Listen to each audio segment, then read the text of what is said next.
How did writing change my life? Believe it or not, a lot. You know the old adage that the pen is mightier than the sword? It's true. Growing up, I didn't really fit in with a lot of my contemporaries, a lot of my classmates. And it was kind of easy to be left out, excluded, kind of easy not to believe in yourself very much. But all of a sudden, I realized that I could create. I could write, I could put words on paper, I could make imaginary people come to life. I suddenly realized that I did have a little bit of power. I did have a little bit of sovereignty. And as I expanded on that, I realized I had more than I thought I did. I think a couple of the people that really made that realization come out were two of my English teachers in high school. I went to Linden Institute in Linden Center, Vermont, which, as far as I'm concerned, you can keep Princeton, you can keep Dartmouth, you can keep Harvard, you can keep Yale. That was the center of learning, and I think I was there during a golden age. A lot of people called it a hippie age because one of the headmasters, about 15, 20 years prior to that, had gone up to Linden State College, and he recruited a lot of teachers from there because it was a teacher's college. And that was at the end of the 60s, beginning of the 70s. And so you knew the people that were coming out of there. And he said, "You're the ones I want."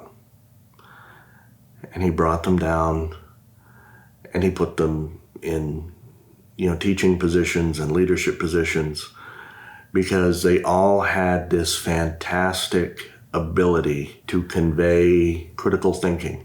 They weren't going to teach you what to think. They were going to teach you how to think. And two of the best examples of this, as far as my writing has gone, were Mike Flynn and the late Burton Porter. Burt Porter, he kind of reminded you of Captain Kangaroo. He was very big, he was very moderate, very low, rumbly voice, very fatherly attitude, the mustache and everything. But he was the creative writing teacher. And every day we had to do daily assignments. And then we had to do weekly assignments that we would read in front of the class. And he said, as far as your daily assignments go, I don't care if you just sit and only write your name 200 times on a sheet of paper. Write. When you're a high school junior that took this class because you thought it was going to be a cakewalk, no problem. Then you get in there and you realize that writing is serious business and it's hard work. So you have to try. And you have to find something. You have to find an idea. You have to find how you want to convey your idea. You have to find inspirations for your idea. You have to find a way to bring your idea to life, to give it depth and dimension and so on. And that's where Mike Flynn came in, because he also taught you, he was not just my English teacher, he was also my American Lit teacher. And one of the things that he did was he taught you how to read. Not just, see Dick run, come Spot come. He taught you how to take a look at what an author was trying to say. He taught you how to examine the emotions and the feelings and the point of view of the characters. Not everybody in a story, even if they're all on the same side, so to speak, has the same goals, has the same objectives. And you got to figure that out. And seeing how each person interacts and makes the story a cohesive whole. They're not one-dimensional characters that come on, recite their part, and then exit stage left. They are people involved in a drama, in a conflict, in a challenge, in an adventure, in a relationship, and all these other things. So writing got me interested in reading. Reading helped me with my writing. And it's this really fantastic, ever-ascending spiral. And those are probably two of the ones that have been the biggest influences on me. I mean, obviously there are plenty of authors that I like to read. Hemingway, not so much Herman Wouk, William Faulkner, Herman Melville, Nathaniel Hawthorne, Longfellow, Whittier, Walt Whitman, Louis L'Amour, Zane Grey, Tolkien.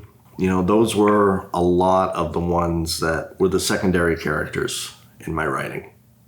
The first two were Mike Flynn and Burton Porter. And I can honestly say they have dramatically changed my life. I never had a chance to sit and tell Mr. Porter that before he died. We kind of lost touch after I graduated. I wasn't one of his star pupils, and he didn't really play favorites. He was a good man. He, accepted everybody as they were, and he didn't judge you on how much effort you wanted to put out. He would encourage you all the time. Everybody in that class, from the ones that clearly had troubles that also, like me, thought it was just going to be a cakewalk, to those that really actively pursued it. Each one was treated with the same dignity, the same respect.